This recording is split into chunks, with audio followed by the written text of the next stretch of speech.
You're listening to At Large, a global affairs podcast brought to you by China-US Focus. Thanks for joining us, and here's your host, James Chau. It's a great pleasure to welcome you today to the start of this new podcast series, through which I hope to share with you my thoughts on a rapidly changing world and the part that China and the US play in it. I'm very fond of both countries. Their cultures as much as their politics fascinate me, but more so the belief that between them they have the capacity to move mountains for the good if they choose to do so. There can be no better time to do that than now, when the world is experiencing enormous challenges and the way our identities are being questioned and in some cases upended. Who are we? Where do we belong to? Well, I've been asking myself those questions in the run-up to today's first official episode.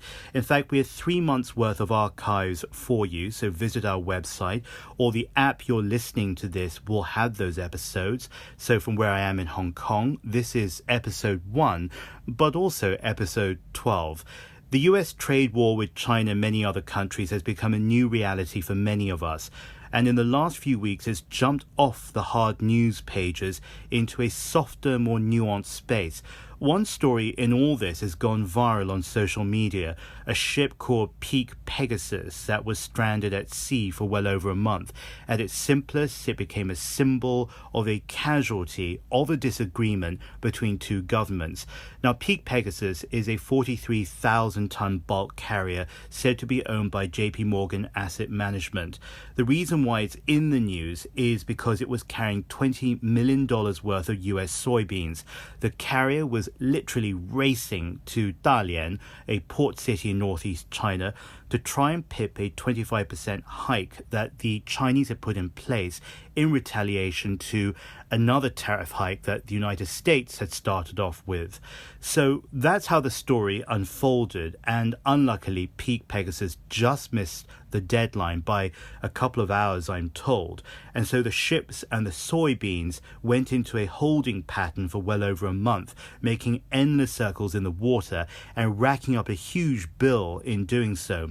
Now, Peak Pegasus is not the only story involved here. The soybean cargo owned by Louis Dreyfus, a merchant and trader of agricultural goods, is just one of many shipments that was under pressure.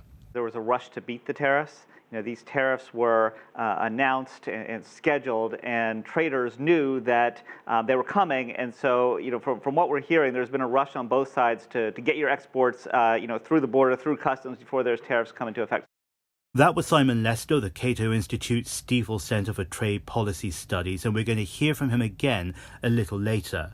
The reason why it went viral is because we could track it live. Of course, this is the age of the internet, the age of social media, and it was out there for everyone to see on different apps. I chose one app called Marine Traffic, and it showed the ship finally docking and unloading those soybeans on August 12th. But as I said, not before racking up over $400,000 in extra ship charter fees. I think it cost an extra $12,500 a day times a month and more. And that, of course, doesn't include the 25% hikes that these soybeans are now subject to. It's a symbol of the tussle between the US and China, and it reminds us that as they lay one tariff on top of the other, there are businesses, there are people, there are communities who are getting caught up in between. I've been scanning some of the comments on social media in reaction to the Peak Pegasus story. Some people are laying the blame squarely at China's door, calling what it's done pathetic, and others saying, you know what, no, it's the United States because it triggered the tit-for-tat tariffs. But there are, of course, others who say, whether it's China or the United States, they wouldn't want to be the one to consume those soybeans because they've been sitting there on that ship for an extra month. Now, it's a fascinating story, but I tell you, it's a really sad one as well. It shows that the trade war is not a cut and dry story. Obviously, there are a range of opinions, and increasingly, I think, over the last few weeks, those opinions have become much more emotional because these two governments, whoever you think is right or wrong, can continue one-upping each other with more and higher tariffs. And that's what I expect them to do over the next couple of months. Like we saw with the soybeans, you're going to find ordinary people paying the price. And it's not just soybeans and it's not just China. It's also coffee beans and it's also Canada. Canadians buy about $58 million of coffee beans that are roasted across the border in Washington State. Washington State is a major exporter of coffee, including, of course, the big brand Starbucks. As Canada's Prime Minister Justin Trudeau promised at that contentious G7 meeting he recently hosted, Ottawa has put in place its own 10% tariffs after the US laid down the first gauntlet. It's got coffee producers in Washington State very, very worried. And one of them is Emanuela Bizzari, a roaster who exports to both Canada and China, so that's a double hit for him.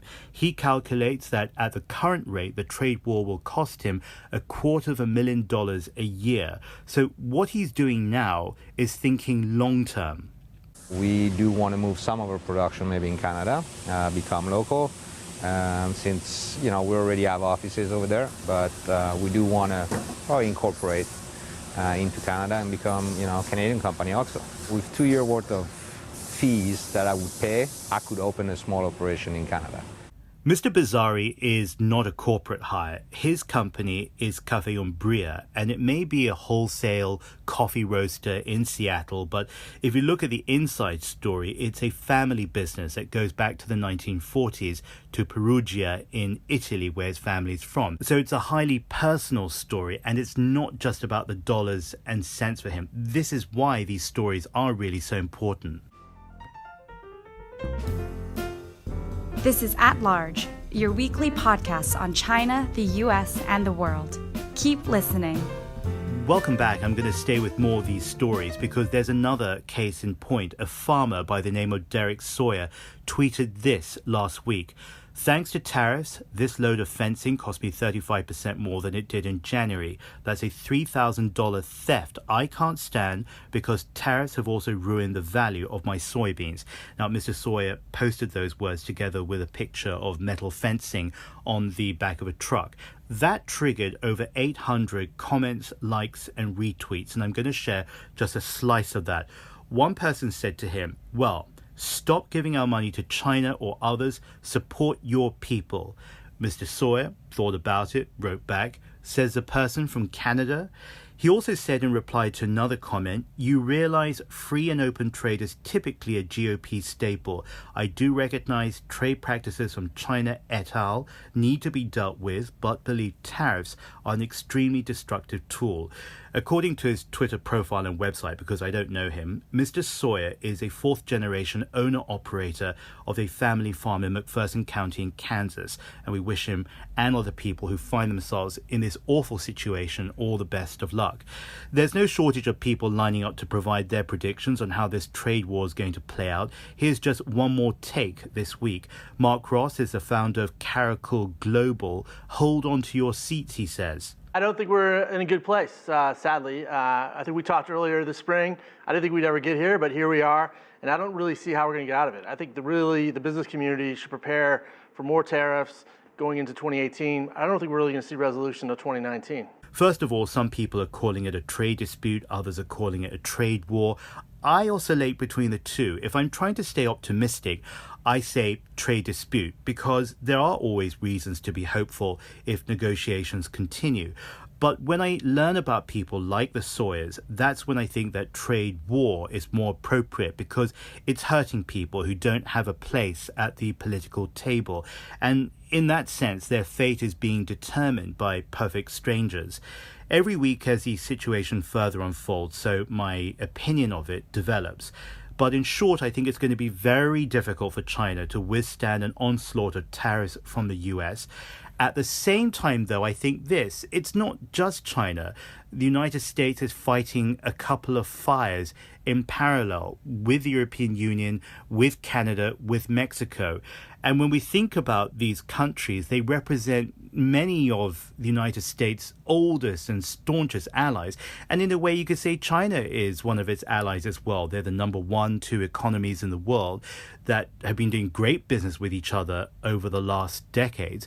And if you think back historically, China was an ally during the Second World War. So politically and economically, they should have their interests aligned, but apparently not. So what I think is going to happen is this.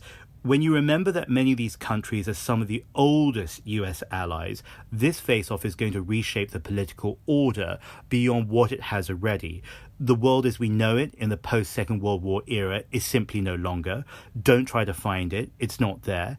And I think the efficient governments that will be successful will be those that don't chase after history and nostalgia, but will be the ones that quietly establish a new normal in the background by which to operate.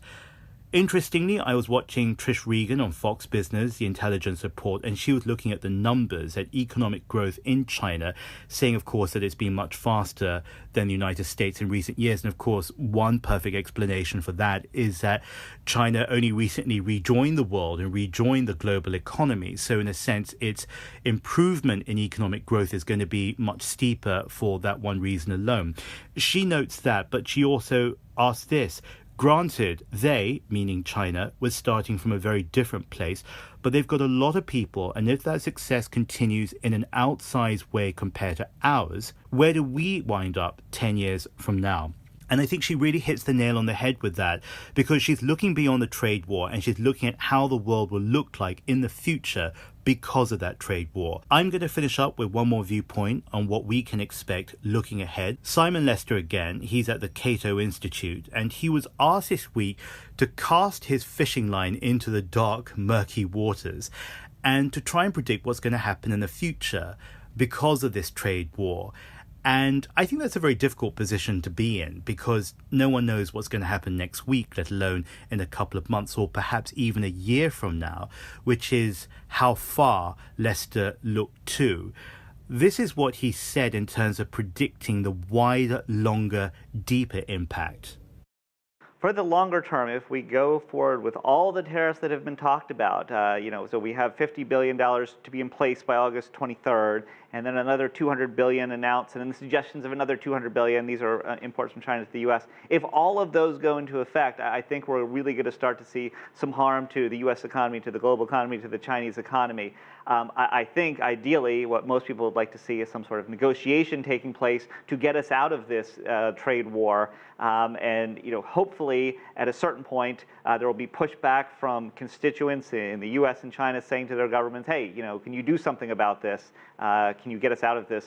Simon Lester there. And this is where we reach a fundamental point that as much as this is about trade and politics, this is again, as I've said, about people. And whether you're a soybean farmer in Missouri or a coffee producer in Washington State, I think at some point you're not really going to care whether this is a blue or red issue or a US-China issue or who started it first and who retaliated second.